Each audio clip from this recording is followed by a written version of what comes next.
Dès 7 heures, presque tous les matins, Claire Duchesneau s'investit dans cette chaîne d'assemblage. Je sais qu'est-ce qu'ils vivent, ces gens-là, de l'avoir vécu moi-même. Les banques alimentaires lui ont donné un sérieux coup de pouce au fil des ans, à elle et à bien d'autres. On voit que le besoin augmente.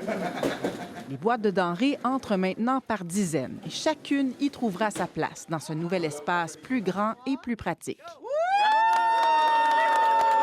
Et ça fait des années qu'on aurait dû déménager, justement dû à l'augmentation de la demande. C'était vraiment trop petit, puis c'était limité en espace d'entreposage, donc on n'avait pas assez de nourriture pour nécessairement desservir les gens.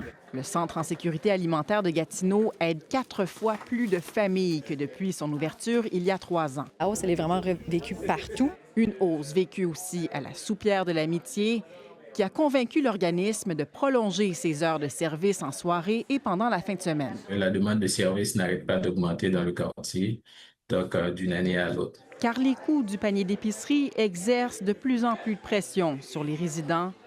37 pièces. 37 $ pour des œufs, du pain, des essentiels. Ouais. Ça coûte extrêmement cher, oui, absolument. L'idée qu'un travailleur salarié puisse avoir recours à une banque alimentaire n'a rien d'étonnant pour ces résidents. Oui, pourquoi pas.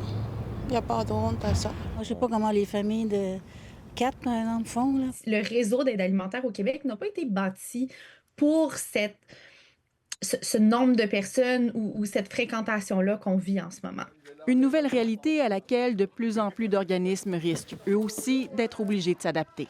Beaucoup des installations sont insuffisantes, autant quand on parle de réfrigération, congélation, mais on parle aussi juste de locaux qui sont à un point là, de rupture. L'édifice plus spacieux ouvre la porte à de nouvelles possibilités. C'est même pas comparable, tu sais, toutes ces tablettes-là. Claire Duchesneau pense à tous ceux qu'elle pourra aider dès 7 heures demain matin. Ici Juliane Lapointe, Radio-Canada, Gatineau.